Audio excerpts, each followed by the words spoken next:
사람을 단번에 보고 판단하는 일에 전문가는 없습니다. 오랜 기간을 통해 그 사람을 지켜보고 다양한 경험, 여러 가지 고난을 통해 그 사람의 본 모습을 알았을 때 비로소 그 사람을 판단할 수가 있습니다. 한 사람을 알아가기 위해서는 많은 시간이 필요하고 다양한 관점에서 경험하며 그 사람을 분석하고 판단하는 과정이 필요합니다. 사람 속은 천길 물속이라 우리는 그 사람 속을 모두 알 수가 없습니다. 다른 사람을 설득하는 일이 어렵다는 것은 자신의 지식과 지혜로 설명하여 상대를 설득하기가 어렵다는 말이 아닙니다. 또한 말과 논리로 자신의 뜻을 충분하게 밝히기가 어렵다는 말도 아닙니다.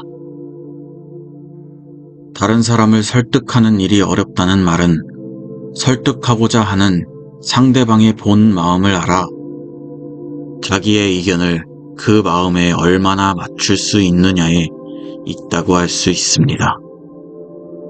그만큼 10길 물속은 알아도 한 길 사람 속은 모른다는 속담처럼 사람의 마음은 헤아리기가 어렵습니다. 공자도 사람의 외모만 보고 판단하여 실수를 했었다고 합니다.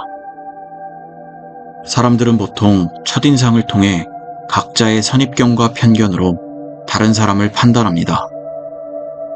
얼굴 생김새와 옷차림, 말투, 행동은 첫인상을 좌우하는 중요한 요소입니다. 사람들은 보통 말투와 표정을 통해 인격과 인상을 알게 되고 어떠한 상황과 대처 속에서 그 사람의 행동을 보고 그 사람의 됨됨이를 평가하여 분간하게 됩니다. 사람은 항상 좋은 상황에서는 그 사람의 깊이를 절대로 알 수가 없습니다. 상황이 좋지 않거나 대립구도 안에서 혹은 상대의 감정을 자극하는 상황 속에서도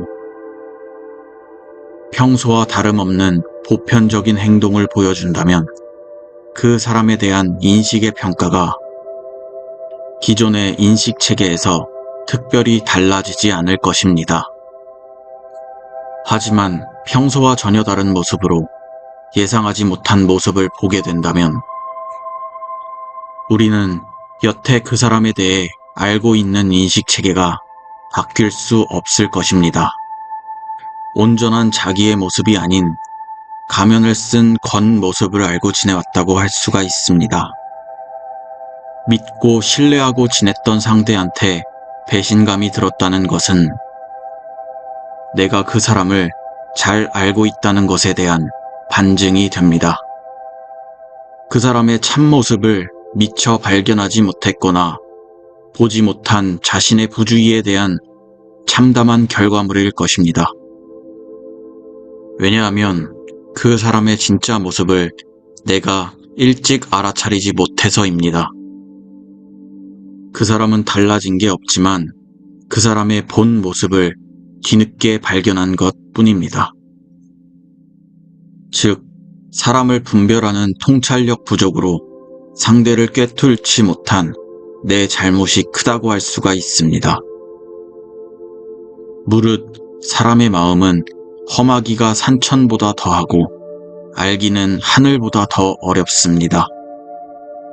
하늘은 봄, 여름, 가을, 겨울의 사계절과 아침, 저녁의 구별이 있지만 사람은 꾸미는 얼굴과 깊은 감정 때문에 알기가 어렵습니다. 외모는 진실한 듯 하면서도 속은 강직한 사람이 있고 겉은 건실한 듯 하면서도 속은 나태한 사람이 있으며 겉은 너그러운 듯 하면서도 속은 조급한 사람이 있습니다. 그러므로 군자는 다음과 같이 보는 것이 좋습니다. 첫째, 먼 곳에 심부름을 시켜 그 충성을 봅니다. 둘째, 가까이 두고 써서 그 곤경을 봅니다. 셋째, 번거로운 일을 시켜 그 재능을 봅니다. 넷째, 뜻밖의 질문을 던져 그 지혜를 봅니다. 다섯째, 급한 약속을 하여 그 신용을 봅니다. 여섯째, 재물을 맡겨 그 어짐을 봅니다. 일곱째, 위급한 일을 알리어 그 절개를 봅니다. 여덟째, 술에 취하게 하여 그 절도를 봅니다. 아홉째, 남녀를 섞여 있게 하여 그 이성에 대한 자세를 봅니다. 이 9가지 결과를 종합해서 놓고 보면 사람을 알아볼 수가 있게 되는 것입니다.